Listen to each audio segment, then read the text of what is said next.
Should be live. How's it going, everyone? My name is Rami Ramirez, the huge, frogbear.zo, my crypto domain. I do a podcast with the Rabbit Hole Network, Fridays, Saturdays. Stay tuned for that. Rabbithole.show will take you to the YouTube. In any of those descriptions, you'll find the link tree, which will take you to the Telegram group where I post news on a regular basis. I kind of wanted to talk about. Well, actually, should see if the audio is. Well, actually, okay, the audio doesn't sound that bad. Just wanted to make sure that wasn't completely overbearing.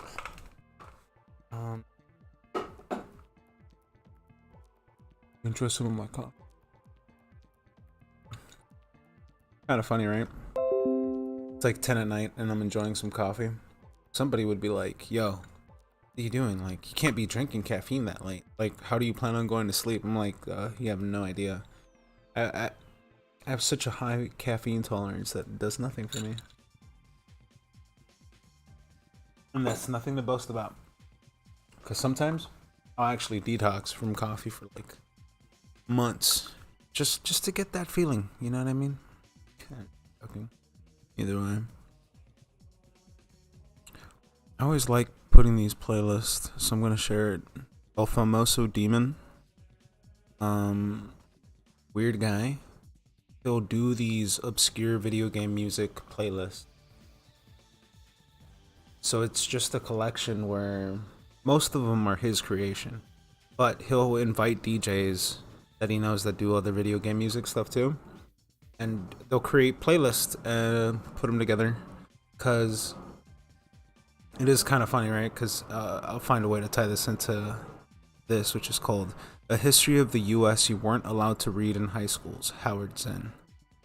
So I always remember like I had friends that would be like, we would share music, and one of the things that I found odd every time across most of my friends was they were listening to video game music. I always found it somewhat odd, mainly because that wasn't something normal that everybody did, and right, like who would go out of their way to find, the name of the track, find the download, and go through the process of putting it on your phone, on your iPod, whatever. So found it very interesting, but kept finding these like DJ mixes where people were just putting in like video game compilations, and this guy El Famoso Demon, I would say he's one of the larger ones, and he's done the most extensive stuff. And it isn't just video game music. I went through his whole shit.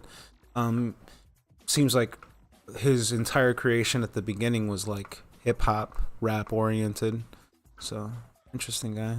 If anybody was ever wondering where I was getting this music from, I'll probably start putting it in the description. So I wanted to do a reaction to this guy named Howard Zinn. This dude, Howard Zinn. What drew me to this video initially was his name, because I was like, why do I know that name? Because if I know a name, it'll like always be lodged somewhere in the back of my mind, and I'll recognize like, oh hey, like I recognize that. His name, the book he wrote is called something, A People's History. Somebody posted in the Discord. You know what I'm saying? Hold on. Probably can't get it here. A People's History of the United States. Yeah, A People's History of the United States. Great book. Like, that book. So I started thinking about why I remembered that book. And, so this was back when I was in my first year of college. I can't remember what history class it was, but that was one of the books that was required reading. And I remember sitting in class, and I kind of asked my friend like, "Hey, what's today's class about?" Da da da da da. And he was like, "Oh, today's class is about something about FBI, this and that." And I was like, "Oh, that's cool. Black Panthers, like COINTELPRO, this and that." And he looked at me like, "What the fuck is that?" And I told him like, "Oh, COINTELPRO is when like the FBI infiltrated these various different political factions because they were trying to take down these groups from the inside out, etc., etc." It was kind of funny because that was J. Edgar Hoover, which kind of a weird way where I could tie this in with J. Edgar Hoover, where I was watching a video from same YouTube channel, by the way, the Film Archives. You could really learn a lot from this YouTube channel. A lot of this stuff is like shit that C-SPAN put up, but with J. Edgar Hoover, so this same channel has a video about J. Edgar Hoover, his early lives, blah blah blah. Makes reference to like how J. Edgar Hoover's like, I don't know, about how he was called gay, this and that, had a weird sex life. I don't know, weird ass video, but C-SPAN put it up. Weird, right? But he talked about the career of J. Edgar Hoover and like how he was a national hero, and he explained it as a people are people kind of situation, where he talked about how J. Edgar Hoover's most of his career was going after communists, right? His entire reality was shaped around this narrative. And when I think about people are people and people are going to do what they do best, and that's right. If this dude was known for being a communist guy, like, I don't know, like, did he know that the FBI put these fake communists in? Or did somebody know that if they had said that he would have reacted that way?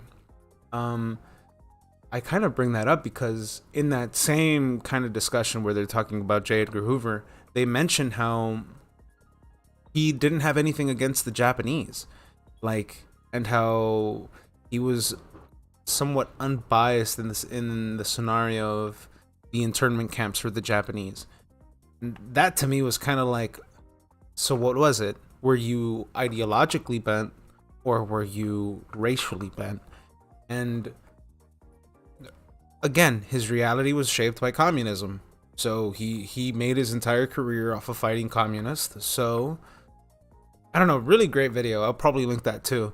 But interesting. Very interesting in that class, talking about J. Edgar Hoover creating COINTELPRO, infiltrating these groups, and kind of running sting operations. Even if it wasn't J. Edgar Hoover, or whatever I suggested earlier. The point was, my friend looked at me and he was like, "Bro, that's not real. Like, you're going off some conspiracy shit. There's no way the government would do that. There's no way they would infiltrate these groups and da da da da da." And very early on in the class, like that same day, very early, because she starts talking and she starts mentioning like, you know, we're gonna read this book, da da da, like, because I don't think you guys are like realizing. And she gave a story about how, what was that TV show, Mad Men?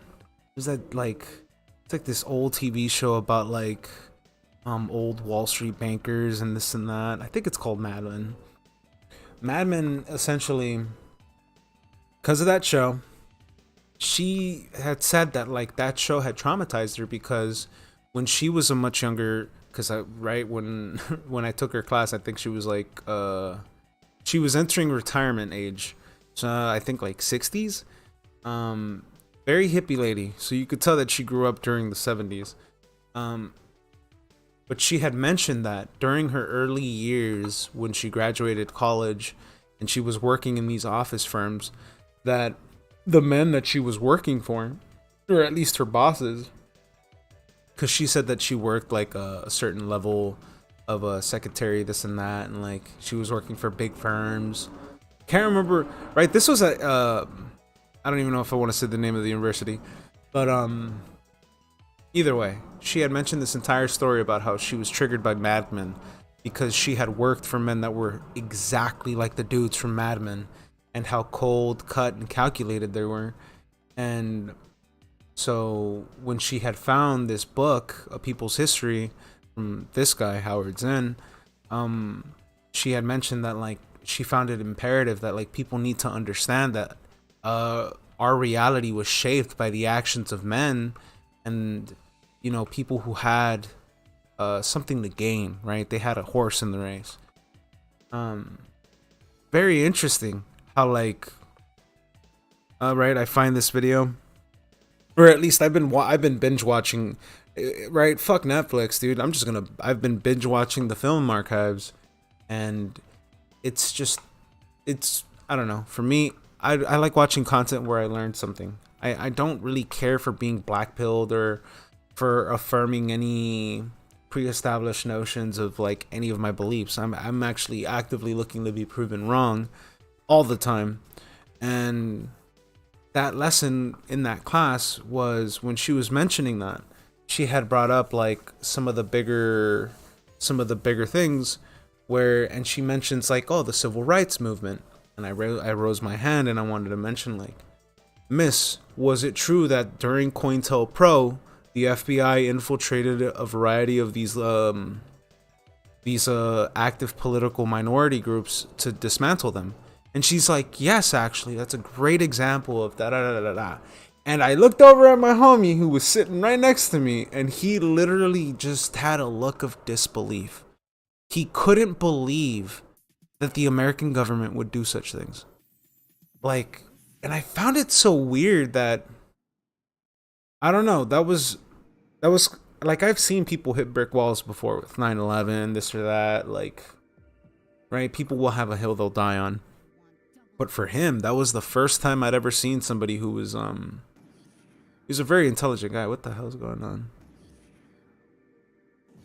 It's being played. Oh. Played a little bit of the clip of the thing. Okay. So that was like the first time like I actually won, not an argument, not a debate, but it was just enough proof that I'm like, yeah, dude, this shit happened. Why are you acting that way? And I don't know. I guess conspiracies within his family weren't okay. And the more we read this book, the more it became evident to him that like he ended up hating that class, which is the funniest thing ever, I think. Either way, I'm just going to do a reaction video because somebody in the Discord chat have pointed out that like, oh, you should watch this video from 21 and on, like 21 minutes and on. And I was like, all right, fuck it, let's see, because I had watched it, but I wanted to see why he picked at that moment. And so I kind of skimmed around and I found this part. Things that have been told to you, and you will leave here with other things that will be told to you, so I don't care. Told to you as a blank slate. You've come here with many, many years of, I have very strong neutral class. Okay. I always started my classes off right from the beginning telling them, this is not going to be a neutral class. You know, I'm not a neutral teacher. I have very strong convictions about the world. And you know, when he says I have very strong convictions of the world, I really identified with that, because the more you read this history, the more you start like looking at the facts, and you start looking at these events in history with who had what to gain, you really start gaining a different perspective on these events, because they say one thing, but in reality, what was gained and what was scavenged, pillaged, whatever word you want to use, it was different, right? They don't have to be your convictions, and after all, you're not coming here as a blank slate. You've come here with many, many years of things that have been told to you, and you will leave here with other things that will be told to you, so I don't care if while you're with me, you are getting very strong. I don't care. Like, I don't give a fuck. Like, right? You come here, whatever the fuck you want. I don't give a damn. Because eventually, right, you become, right, because you've trained so long, because you've read so much, because you've just gotten a good sense of what this history is actually saying, you just stop giving a fuck what other people think, because you realize, like, I know what I know. I know you're never going to read this. I know you're never actually going to look into this. I know you're never actually going to give like a decent amalgamation of a fuck. Like, so why am I going to invest myself into any more of this, right? Either way, let's get back to it. Strong dose of what I believe in. Because no matter how strong I am about my convictions, I will never be able to make up with for this mountain of misinformation and lack of information that you've been getting all your life. Damn. Great part, right? As of recording today, or as of doing this live stream, right? It's literally the day Nina, whatever, Jackowitz, quit her job at the Disinformation Bureau, right? Like, I just want to listen to that one more time. Of misinformation, I'll be able to make up with for this mountain of misinformation and lack of information that you've been getting all your life. Right? Even he's like, your entire life has been built on a false premise, on a false foundation. And it's just like, you come here to me, and it's been... I like that part, either way.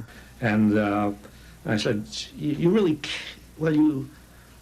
you can't be neutral. Yeah, you can't be neutral on a moving train because, and this is what I meant to say, I always have to explain what I mean to say, because obviously the first time I say it, it's not clear. You can't be neutral in a moving train. And I think what largely he's trying to say, and I'm only doing this for fair use purposes because I don't even know. It's C-SPAN. It's publicly access. Who cares? It's like how being neutral means you're not moving. You can't move. You're gonna stay still before you make a decision, but the train's moving. Like, you're in a moving train. It is absolutely impossible for you to be neutral because the floor you're standing on is moving. Like, you're inside of a vehicle. Oh, dude, that's actually kind of funny because there's a music video where there's this artist. His name is Joji. He used to be known as Filthy Frank. Really famous for wearing a pink suit. One of his music videos, it's him in a limousine, and it's the limousine has like an endless corridor, and he's just constantly running towards the end of the limousine, and you're in a moving vehicle. Sometimes even my explanations are not clear for what I meant to say. But what I meant to say was that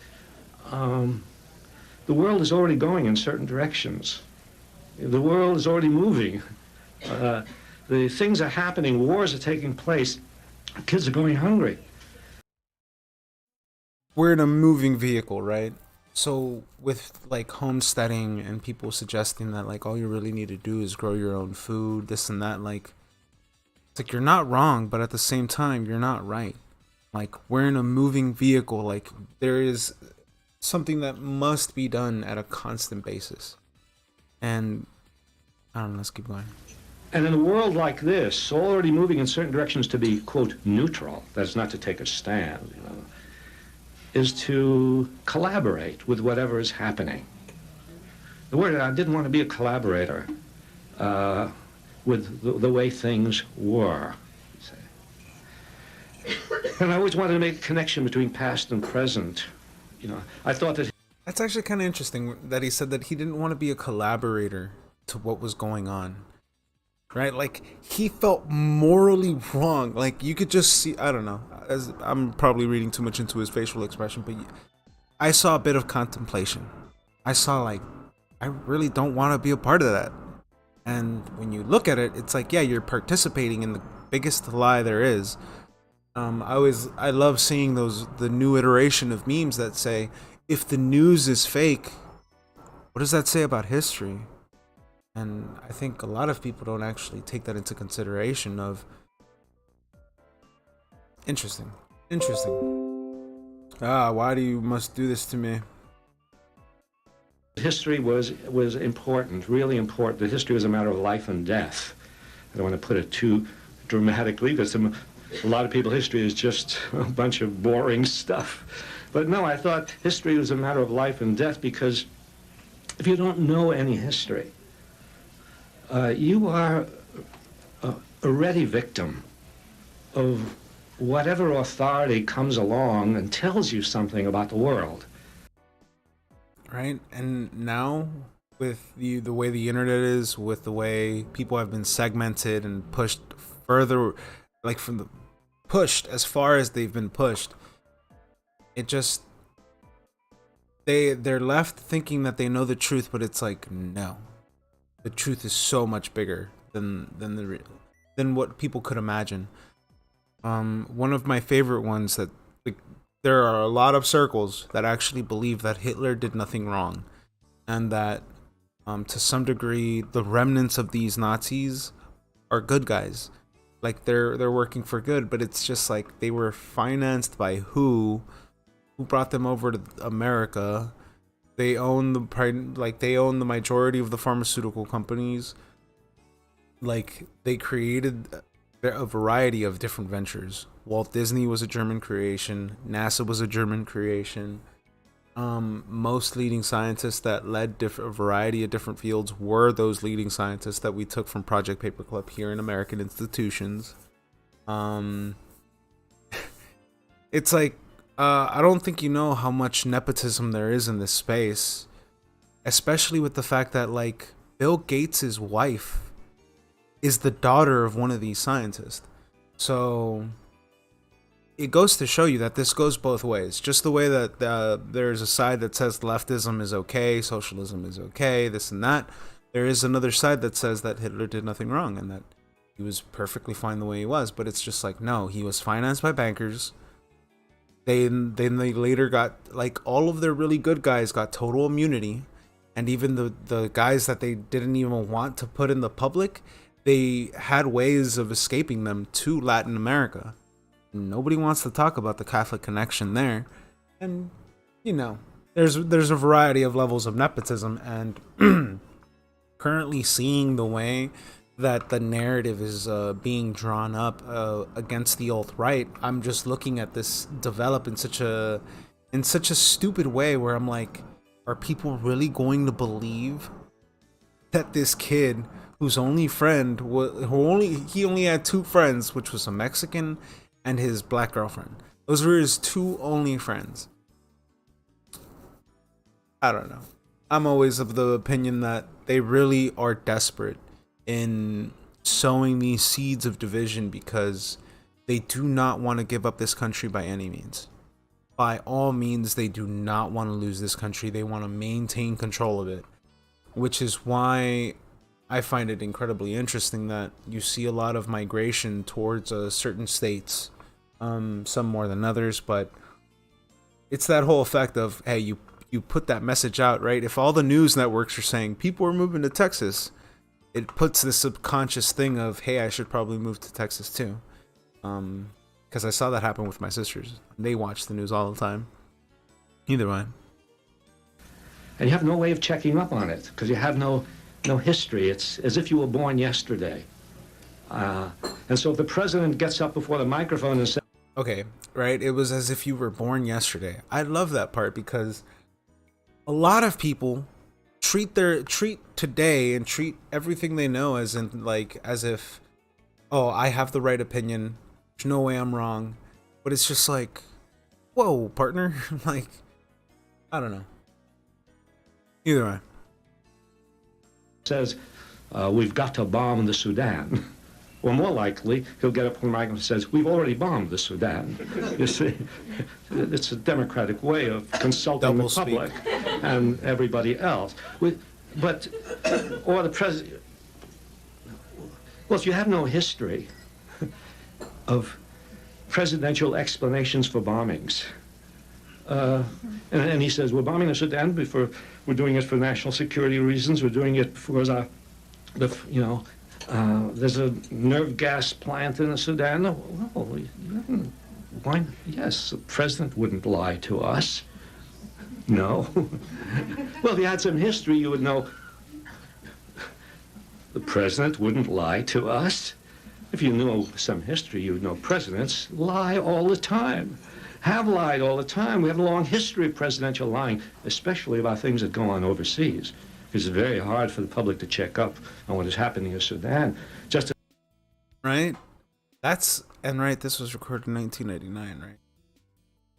It was very difficult for them to check up on these various areas of the world.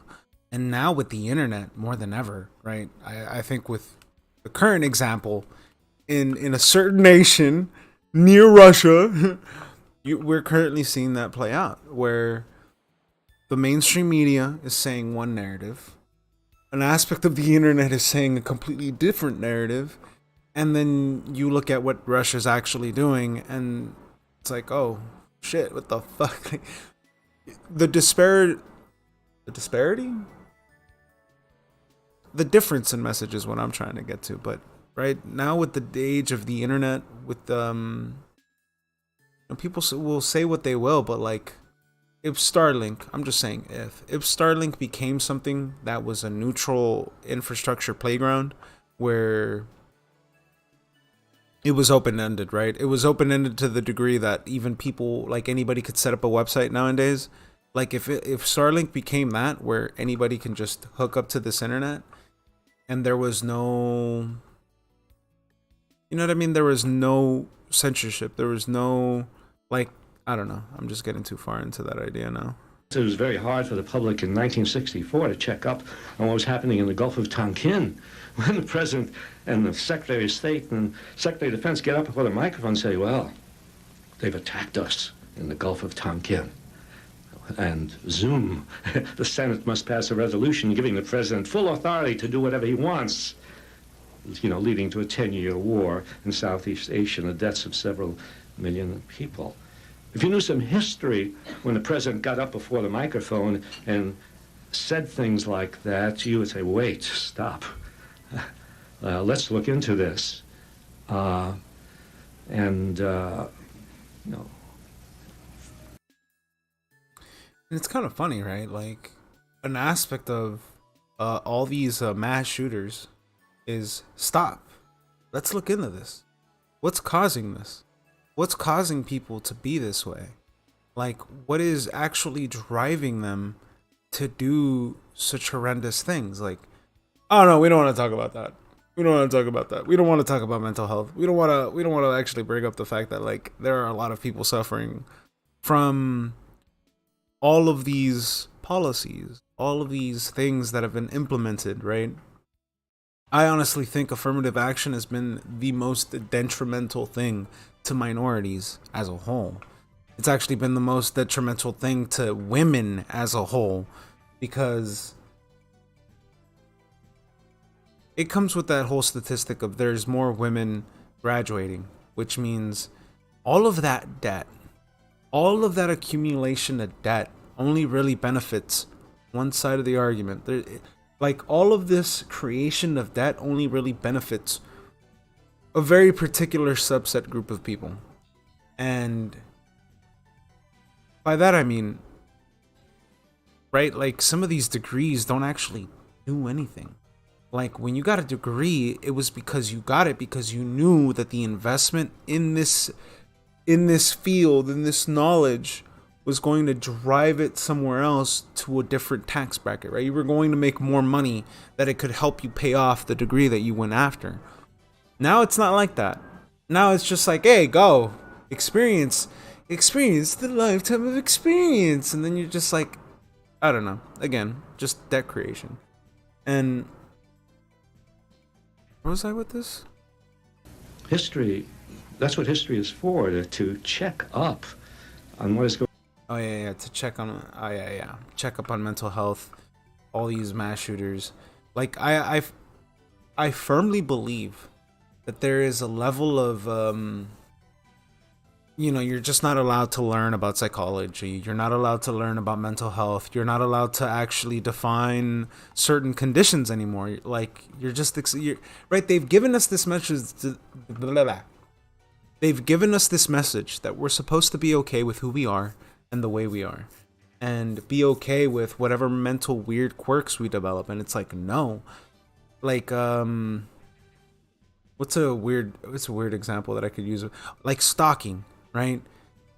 When we get to levels like, how did nobody teach this person that that's not okay? Like, did they not have a mom? Did they not have a dad?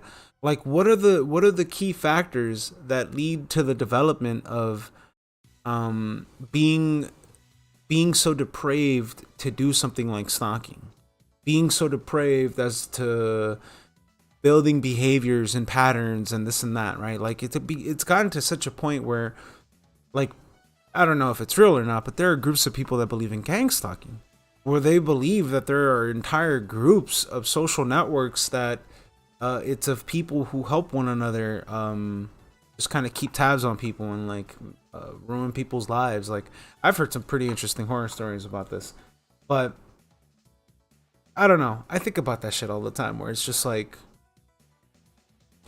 nobody wants to talk about mental health. Nobody wants to talk about these things that lead to these bigger things that develop at the end of the day. And it comes down with learning history. It comes down with having that ability to remember, being like, hey, you saw this happen this one time. I don't know. I'm getting too lost in the going on. History can't give you definitive answers about what to do in the present and the future, but it can enlarge your view. It can cause you to look for more information. It can make you skeptical of things that you hear. So that, well, if both major parties together say, we mustn't have big government.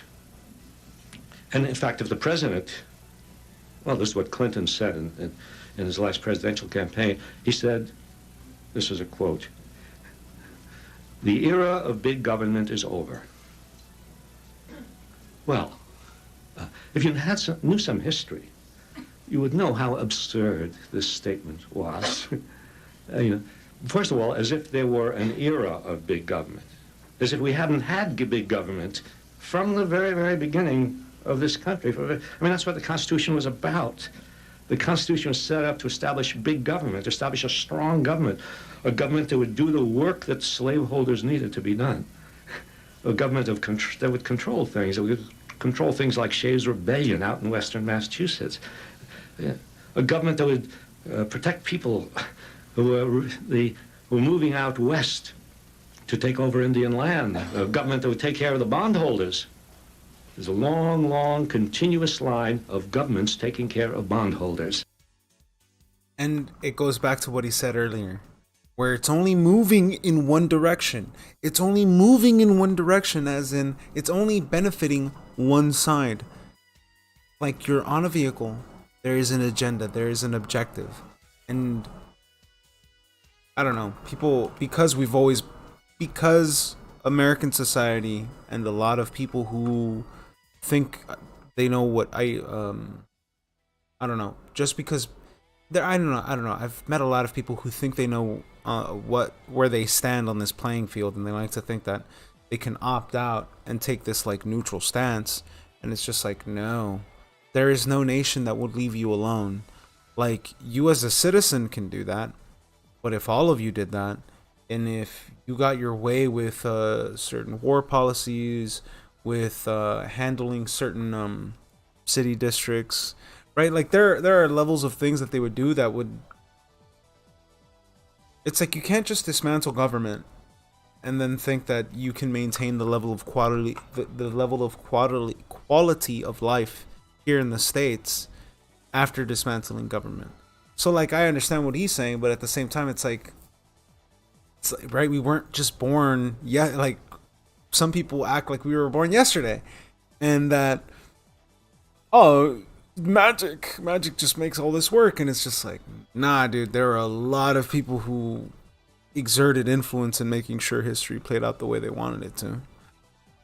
From the revolutionary period down to the present day, you'll know that big government has existed in this country ever since the beginning of the Republic, that government was big in handing out enormous free grants of land to the railroads, in tariffs to subsidize the manufacturers, in using the power of the government to protect employers against labor strikes, to put people like Eugene Debs in jail, to send the army out to take care of workers who are out on. I mean, the government has always been big in defense of the business interests, the corporate interests of the country.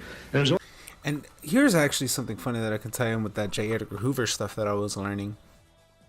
Like, J. Edgar Hoover made his entire career off of communists and jailing them and kicking them out of the country.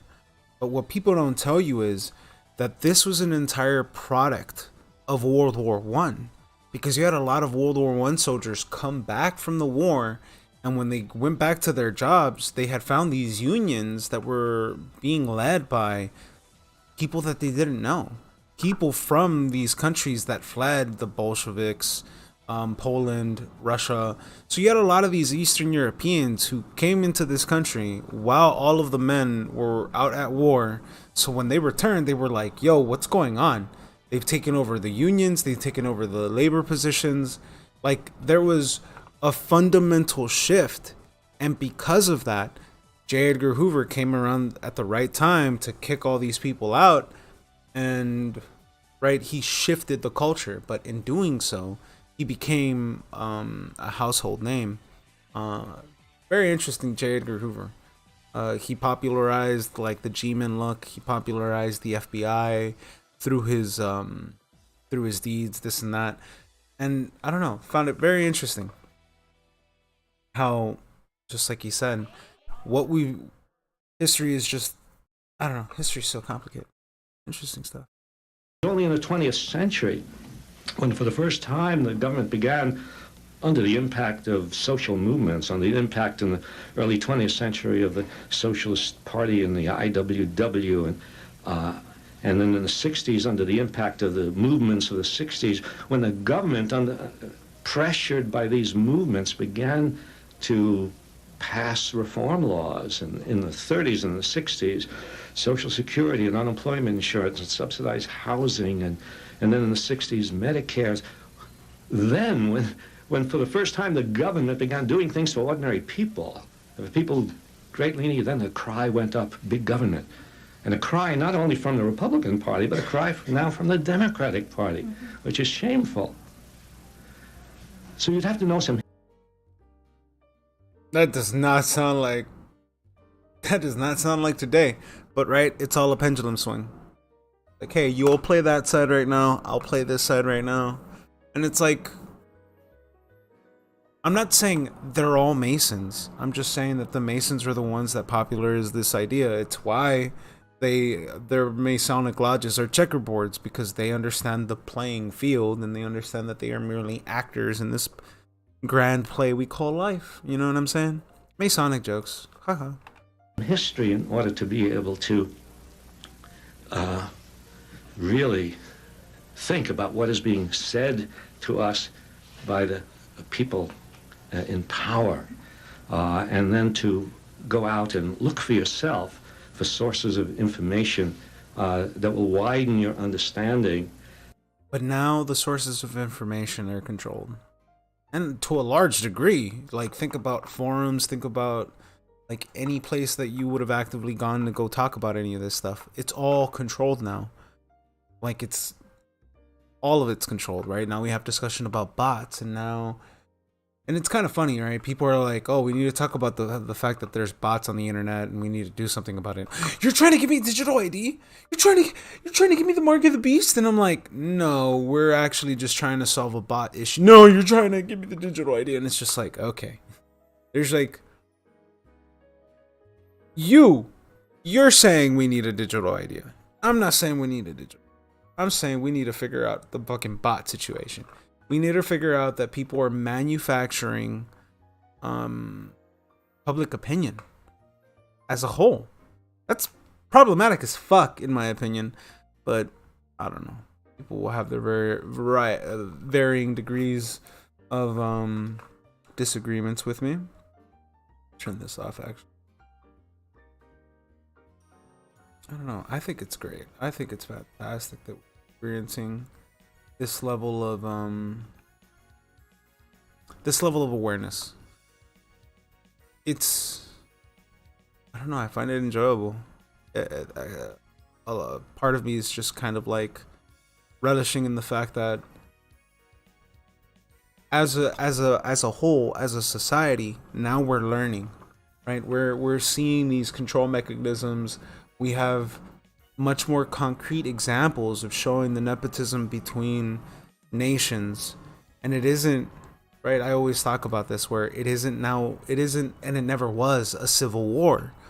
What happened in Hong Kong with their riots, and what happened in France with the Yellow Protester movement, is these are merely symptoms of a larger problem. And I always say that this isn't one nation. This isn't happening in just one part or the region of the world. This is happening as a worldwide problem. And it's because the way I think about it is these people who understand human behavior, they know what was required. Like, they knew what level of control they needed in order for people's public opinion and their worldview to be controlled. They, that's why it's amazing how he said that, where he talks to the crowd, where you come here with years and years of preconceived notions of the world. And, history says one thing, but when you think about it, your textbooks from elementary, middle, and high school, I bet all said something different. And it was because they were trying to sugarcoat it. But in allowing for that sugarcoating, it allowed for kind of like, what's a meme? There's a meme that I remember seeing from this. And it's like, evil comes in the form of tolerance or something like that. Where in that sort of speech, it's where you will allow this evil to seep in through. Let me see if I can find it. I remember posting it somewhere. I might have to go back a couple days. Yeah, here it is. Evil preaches tolerance until, right? Evil preaches tolerance until it is dominant. Then it tries to silence good. Great stuff. I don't know. It's kind of funny. Like, the more I think about it, the more I've just had a variety of experiences in my life that have led me to these conclusions. And it's kind of led me to be unbiased. In like, right? You can't be neutral in a moving train. And I've had such life experiences that lead me to understand what taking a neutral stance is, but also understanding that you can't take that, right? I can't take a neutral stance at all. You know what I mean? Like, I have a group of friends where if I say I'm Mexican, they'll say that I'm not. If I say that I'm American, I'll have another group of friends that will say I'm not. And it's that constant polarizing shift that allows for these arguments to exist. And it's just like, well, both of you sides are fucking idiots, because it never ends. It'll never end with you people, because, you know what I mean? I have a funny joke about how Germany was doing so great that they just wanted to be acknowledged as good boys.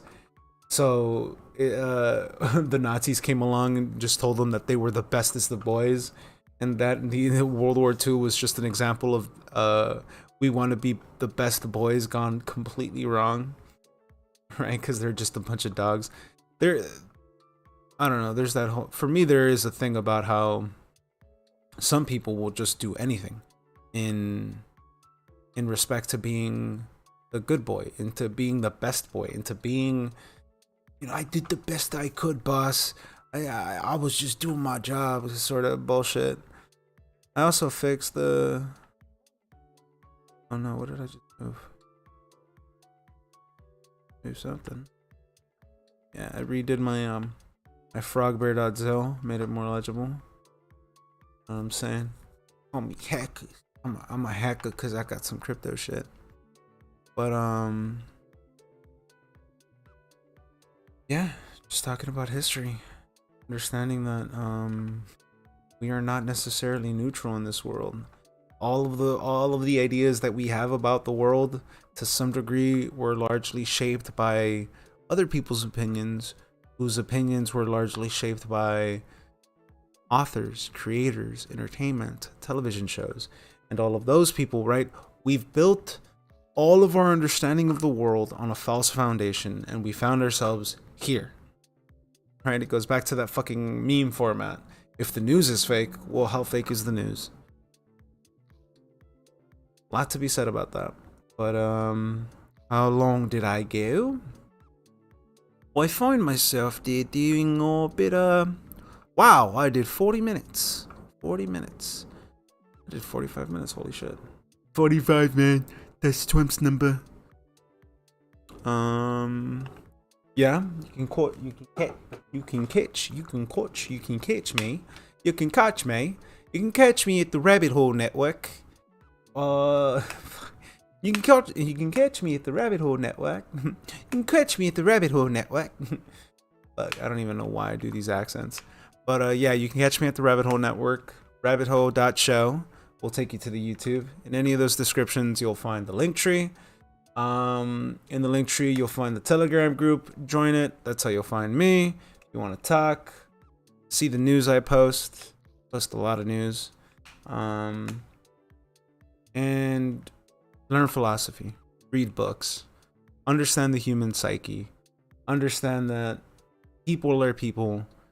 And, you know, one of the ways that I always remind myself that people are people is like every time I gave advice when I was working out of high school, I always gave advice to kids where it was just like, you need to stop seeing, because some kids had shitty ass fucking parents and they would put all of this importance in their parent. And I'm like, look, I'm really sorry to tell you this, but like your mom and dad, they're fucking retards. Like, you got to stop seeing them the way you see them with all this respect, because at the end of the day, you know, it's kind of fucked up for me to say, but their moms and dads were acting like just as bad as high schoolers. So I'd have to tell them like, just the same way you see some of your high school friends act.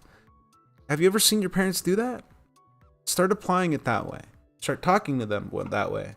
Because if they clearly aren't speaking to you like an adult, there's no way you're ever going to communicate to them as a kid to an adult. I don't know, right? People are people kind of situation.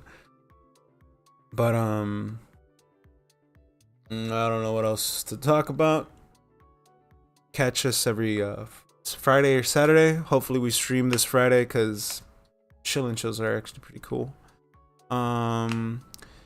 Any donations for cryptocurrencies, frogbear.zil. Most popular crypto wallets use those crypto domains. I still haven't put a website to it. Yeah. Maybe I'll do art commissions. I don't know. Actually, fuck no. I got like 2 pieces that I still need to finish. And then I need to do some fan art for Chris. But, either way. Great show. I had a great time. Hopefully everyone has a fun